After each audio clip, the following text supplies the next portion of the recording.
గుడిసికి ఇష్టం వచ్చింది మొన్న. గుడిసికి ఇష్టం వచ్చి ఏం మాట్లాడుతుందా అమ్మ? అసెంబ్లీలో పోవాలంటుందా అమ్మ? ఇదే ఫస్ట్ లాస్ట్ అంటుంది. నువ్వు ఎవరమ్మా చెప్పేకమ్మా? నువ్వా 2009లో నీకు టికెట్ ఇచ్చి మీ చంద్రబాబు నాయుడు మళ్ళీ గెలిచే నువ్వా? నేను 3 నెలల్లో మా జగన్మోహన్ రెడ్డి 3 నెలలు టికెట్ ఇస్తే 3 నెలల కింద టికెట్ ఇస్తే నా ఆలూరు ప్రజలు మొత్తం అందరూ కలిసికట్టుగా అందరూ నేను కొత్తోడైనా కానీ అందరూ కలిసి నేను ఓట్లు గెలిపించినారు. నువ్వు ఫస్ట్ ఇదే లాస్ట్ ఇదే అంటావు. నువ్వు ఎవరు చెప్పాక నాకు ఫస్ట్ లాస్ట్ అనేది? ఫస్ట్ లాస్ట్ నువ్వు ఎవరు చెప్పాకమ్మా? అంటే గ్రామాల్లో పోతే తిరిగినేద్దండి, అడ్డుకోండి. ఈరోజు గుడికిష్టమ్మ మన చెప్పిన దానికి ఈరోజు అరికెలో నన్ను అడ్డుకోండి. అది గుడికిష్టమ్మ నువ్వు కానీ బీసీ నాయకురాలు, జిల్లా అధ్యక్షురాలు నువ్వా? నీకు మంచి పద్ధతి కాదు. బీసీలను అడ్డుకోవాలనేది మంచి పద్ధతి కాదు. నువ్వేమి రెడ్డి కాదు, కమ్మలు కాదు, నువ్వు బీసీ నాయకురాలే, జిల్లా అధ్యక్షురాలు నువ్వా? ఈరోజు నువ్వా నేను ప్రతి సమస్య మీరు ఎంత అడ్డుకున్నా ఖచ్చితంగా ప్రతి గ్రామంలోనే తిరుగుతా. మీరు అసెంబ్లీకి పోవాలంటావు, నువ్వు కానీ చెప్పు మీ నాయకులకి అందరికీ, మీ ఇన్ఛార్జ్ నాయకులకి అందరికి చెప్పండి. మీరు అందరూ కలిసి చెప్పండి, మేము అసెంబ్లీ పోయి రెడీగా ఉన్నాం, మాకు టైం ఇవ్వాలి అంతే. మీరు 2 నిమిషాలు పోయి ఇస్తే 2 నిమిషాలకి ఇచ్చే కాదు. ఏదైనా సమస్య మాట్లాడాలంటే అర్ధగంట సేపు పడుతుంది. అర్ధగంట సేపు మాట్లాడిన మా అటు పోయి లాభం ఏముంది? 2 నిమిషాలు ఇస్తే మాకు లాభం ఏముంది? ఏం టైం దొరుకుతా మాకు? మీరు జాగ్రత్తగా మాట్లాడాలి. గుడికిష్టం గారు నువ్వు కానీ ప్రజల్లో అడ్డుకుంటే నీ ఆదోని కాదు, ఇది నీ ఆలూరు. ఇది అంటే నువ్వు ఆయమను వచ్చి ఇప్పుడు ఆయమేమో వైకుంఠ జ్యోతి వచ్చి నిన్ను పిలిచి నీకు డబ్బులు 2 లక్షలు 3 లక్షలు డబ్బులు ఇస్తే ఈరోజు వచ్చి శివంగి ఆయంగి ఏంగి అని చెప్తావు. నువ్వు వాడు వచ్చి నీకు సిగ్గని కాదా? నీకు సిగ్గు కాదా? నీకు పొగడే. నీకు ఒక బీసీ నాయకురాలు వాళ్ళని పొగడేకి ఒక బీసీ ఎమ్మెల్యే ఉండడా? బీసీ ఎమ్మెల్యేని తాస్కారం చేసి మాట్లాడినవా? అంత తాస్కారం అంత చులుకురా నీకు? నువ్వు బీసీ నాయకులు కదా? నీకు బీసీ అని ఇచ్చాను నీకు, జిల్లా అధ్యక్షుడు ఇచ్చిన నీకు ఏమి ఇచ్చాను? నీకు ఏ రకంగా ఇచ్చాను? నీకు ఒక బీసీ మహిళని నీకు జిల్లా అధ్యక్షులు ఇచ్చి రోజు నన్ను వచ్చి ఒక బీసీ నాయకుని అనుగులేకే మాట్లాడుతున్నావా? నీకేం మత్తుంది? ఏం మాట్లాడతావా? ఏం మాట్లాడుతున్నావువా? అనుగుదో గ్రామంలో తిరిగినదంటారా? నువ్వు కానీ రా తిరుగుదాం, చూస్తాం. నువ్వురా, నీ ఇన్ఛార్జ్ రా.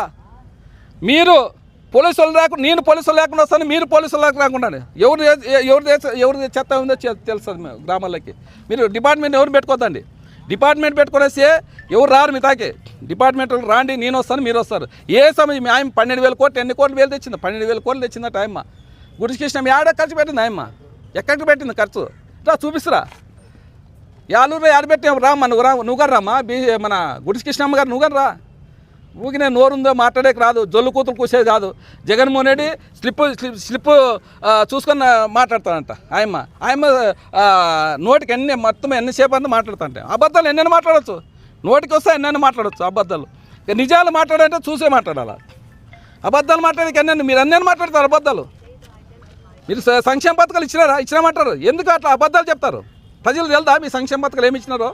20,000 ఇచ్చినా నువ్వు మాట్లాడతావు. మన వాసు గుడికిష్టం గారు 20,000 అకౌంట్లో పడినాయా రైతులకి? రా చూపిస్తారా ఏ రైతు పడి 20,000 ఒకటేసారి 20,000 వేస్తామని చెప్పి మీకు చంద్రబాబు నాయుడు మీరు మేనిఫెస్టో చూసుకోండి. మీరు పవన్ కళ్యాణ్ మీరు సంతకాలు పెట్టి ఉన్నాయి చూసుకోండి. ఆడబిట్టింది నువ్వు ఆడబిట్టే కదా. నువ్వు ఆడబిట్టింది ఎన్ని కోట్లు ఇచ్చినావు? నువ్వు 3 సంవత్సరాలకి 3 బడ్జెట్ వేసినారు. 3 బడ్జెట్లకి ఎన్ని కోట్లు ఇచ్చినారు? ఆడబిట్టినది 1,500. ముసలికి పింఛన్ లేక సస్తున్నారు. ఆఫీసుల చుట్టూ తిరుగుతున్నారు. ఎక్కడ మున్సిపల్కి 50 ఏళ్ళకి పింఛన్ అంటే వితంతు మహిళలకి పింఛన్ లేక ఇదే గెస్ట్ హౌస్లో నాకు పాపం కాలు పట్టుకుంటుంది. ఓ పాప వచ్చి మా భర్త చనిపోయి 2 ఏళ్ళు అయిందట. పింఛన్ రాలేని ఏడుస్తుంది. ఏం చేయాలి మనం? ఆ సైట్ ఓపెన్ కాలే, పింఛన్ సైట్ ఓపెన్ కాలే. మీ నాయకులు తెలుదా? మీకు తెలుదా? ఎన్ని పింఛన్లు మీ దగ్గర మీ దగ్గర ఎవరు వస్తారు? చుట్టూ పోలీసు వాళ్ళే మీ దగ్గర. ఎవరు వస్తారు మీ దగ్గరికి? ఎవరు చెప్పేది? సమస్య చెప్పేది ఏమనంటే పోలీసు వాళ్ళు దొబ్బేస్తారు. మరి ఏదన్నా నీ బీసీ నాయకురాలు ఖచ్చితంగా మీరు ఏమన్నాగానే తెలుసుకొని మాట్లాడండి. నోరు జారొద్దండి. నోరు జారేది మంచిది కాదు. నువ్వు వచ్చి ఇది శివంగి అంటే శివంగి కాదమ్మా. ఏమిచ్చింది? డబ్బులు ఇచ్చిందానికి శివంగా? ఎన్ని లక్షలు ఇప్పించుకున్నావు శివంగితోనా? ఎన్ని లక్షలు ఇచ్చింది నీకు? నిన్న మన వరకు తెలుదా మాకు? ఈడ బీసీ మహిళ వాల్మీకి ఫెడరేషన్ చైర్మన్ బొజ్జమ్మ ఉంది. తెలుసుకున్నావా? నీకు తెలుదా? నువ్వు జిల్లా అధ్యక్షురాలు కదా, మళ్ళీ వచ్చింది స్టేజ్ మీద నీకు ఉందా? యాడుంది బీసీలు అనుదక్కే పనే కదా మీ పని. నువ్వు బీసీ మహిళలు కదా, అంటే డబ్బులు ఇస్తేనే అయిపోయినా. నీకు డబ్బులు ఇస్తే ఆమె డబ్బులు ఇస్తే అయిపోయి నీకు ఎవరిననగా అనగదొక్కుతావు నువ్వు. ఇది మంచి పెద్ద కాదమ్మా. గుడిసికి మీకు ఇష్టమక్క, మర్యాదతో ఉండండి, మానవత్వంతో మాట్లాడండి. ఇది దయచేసి మీకు చెప్తున్నాం. ఇంకొకసారి నోరు జారొద్దనే విధంగా ఈ మీడియా ముఖంగా చెప్తున్నాం. బీసీలను అణగదొక్కే విధంగా మీరు చేయొద్దండి. ఎందుకంటే మీరు ఉండేదంతా బీసీ సామాజిక వర్గము, కర్నూలు జిల్లా, అనంతపురం జిల్లా. మీరేమి మీకు సామాజికమే ఎక్కువ లేదు. వాళ్ళు ఓట్లు అంతే, బీసీ సామాజిక ఓట్లు కావాలా, పెత్తని మీద కావాలా.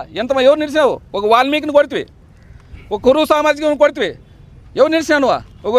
ఒక కురువులను కొట్టినావు, బోయలను కొట్టినావు, ఎస్సీలను కొట్టినావు, ఎవరు నిలిచావు? నీ ఇన్ఛార్జ్ అయినాక మీ కమ్మలుగా నువ్వే కొట్టుకున్నావు.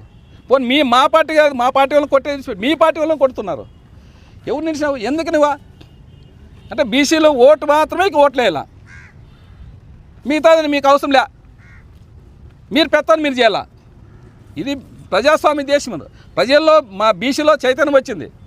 మీరు అణగదొక్కాలంటే అణగదొక్కే కాదు. మీరు ఇప్పుడు కాదు, 1990లో ఉన్నారు మీరు, 1990 కాలంలో ఉన్నారు మీరు. ఇప్పుడు మాదేదో నడపాలా, కాలు కింద తొక్కాలంటున్నారు. కాలు కింద తొక్కితే ఎవరు తొక్కించుకునే వాళ్ళు లేరు, తిరగబడతారు ఖచ్చితంగా. పోలీస్ డిపార్ట్మెంట్ లేకుండా రాండి, మీకే మీరు బయటకు రాండి. పోలీసు వాళ్ళు రాకుండా రాండి, మీరు బయటకు వస్తే తెలుస్తుంది మీకే ప్రజలు తిరుగుబడతారో లేదు మీ మీద. పదే దాని గురించి మాట్లాడొద్దండి. అదేవిధంగా ఇంకోటి, ఆయమ్మ పోదామండి, మీ అభివృద్ధి చూపిస్తాను. నేను వస్తాను, నేను ప్రతిరోజు గ్రామంలోనే తిరుగుతా, ప్రతిరోజు నిత్యం ప్రజల్లోనే ఉన్నా నేను.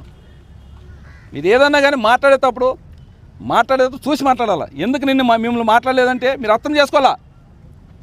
మిమ్మల్ని నేను ఎందుకు ఎప్పుడే మాట్లాడలేదంటే దానికి అర్థం చేసుకోవాలి. మీరు ప్రోటోకాల్ గురించి మీరు నాకు మాట్లాడతారా? అసెంబ్లీకి పోతాము రెడీగా ఉండా. మీ నాయకులకి, మీ చంద్రబాబు నాయుడికి దమ్ముందే మమ్మల్ని అసెంబ్లీకి పిలుచుకోడానికి. ఎద్దబడి అసెంబ్లీలోకి వస్తే మేము నిజాలు బయటపడతాం. అది పడి మీరు మా అసెంబ్లీలో టైం ఇవ్వకుండా ఉంటారు. ఇవ్వండి, టైం ఇవ్వండి. మీరు అసెంబ్లీలో టైం ఇవ్వండి, ఖచ్చితంగా మేము అందరూ పోతాం. 11 మందే కదా ఉండేది, 11 మందే పోతాం. మీరు టైం ఇవ్వండి. మీరు చెప్పండి మీ నాయకునికి, మీ అయిన పాత్ర చెప్పు, స్పీకర్కి, మీ చంద్రబాబుకి చెప్పు, మీ లోకేష్ చెప్పు, మీ పవన్ కళ్యాణ్ చెప్పండి. వాళ్ళు వచ్చాక రెడీగా ఉండారట, మీరు టైం అంటే ఇవ్వండి అని చెప్పండి. అమ్మా మేము రెడీగా ఉన్నాం పోయేకి. మాకు దమ్ము ధైర్యం అంతా ఉంది, ఎదబడే ప్రసక్తే లేదు. మీ కూటమి నాయకులకి ఎవరికి, మీ టీడీపీ నాయకులకి కానీ ఎవరికైనా కూటమి నాయకులు ఎవరికి ఎదబడే ప్రసక్తే లేదు. మేము ఖచ్చితంగా గ్రామాల్లో తిరుగుతుంటాను, గ్రామాల్లో సమస్య తెలుసుకుంటున్నాను. గ్రామాల్లో సమస్య ఏదన్నా డిపార్ట్మెంట్కి చెప్తుంటాం మేము. నీకేం తెలుసు? డిపార్ట్మెంట్కి ఫోన్, ప్రతిదీ సమస్య నేను డిపార్ట్మెంట్కి ఫోన్ చేస్తాను. నీకు తెలుసా? నీకేం తెలుసు అని? గ్రామానికి నువ్వు పోతున్నావా? నువ్వు ఎక్కడ ఏ గ్రామానికి పోతున్నావు? నువ్వు తెలుసుకునే సమస్య నీ దాకా ఎవరు వస్తారు? పోలీసు నీ చుట్టూ పోలీస్ డిపార్ట్మెంట్ ఉంటుంది. నీ దాకా ఎవరు వచ్చి చెప్పేది? నాకు ఎవరు పోలీసులు లేరు కాబట్టి నా స్వయంగా నేను సింపుల్గా పోతాను కాబట్టి ప్రతి ఒక్కరు వచ్చి నా దాకా వస్తారు. ఏం చేస్తాను? నా చేతిలో ఏముంది? ఏ డిపార్ట్మెంట్ ఎవరైనా మాట వింటారా? నాకు రోడ్ల గురించి అడుగుతారు, నీళ్ళ గురించి అడుగుతారు, డ్రైనేజ్ గురించి అడుగుతారు. ఏం చేస్తాను? నా మాట ఎవరైనా వింటారా? ఇన్రో. మీరు షాడో ఎమ్మెల్యే. నువ్వా ఎమ్మెల్యే? నేను కాదు, నువ్వే షాడో ఎమ్మెల్యే. ఇప్పుడు నువ్వా ఇంత ప్రోటోకాల్ ఇంత చేస్తున్నావు, నువ్వే భూమి పూజ చేస్తావు, నువ్వే బృబ్బాన్ని తీస్తావు, అన్నీ చేస్తున్నావు మీరే. నేనేం చేయాలి? ఎమ్మెల్యే అసెంబ్లీలో పోయి ఏం చేస్తాము? అసెంబ్లీలో పోయి ఇదే కదా, ఇటుకు వచ్చి ఇదే కదా, మీరే కదా చేసేది. మీరు ఏదన్నా కానీ మాట్లాడేటప్పుడు జాగ్రత్తగా మాట్లాడండి. అనవసరంగా నోరు జారొద్దండి. ఊకినే నోరు ఉందో మాకు మైకులు ఉన్నాయని మాట్లాడొద్దండి. మంచి పద్ధతి కాదు అది. ప్రజలు అన్నీ గమనిస్తున్నారు. బీసీలను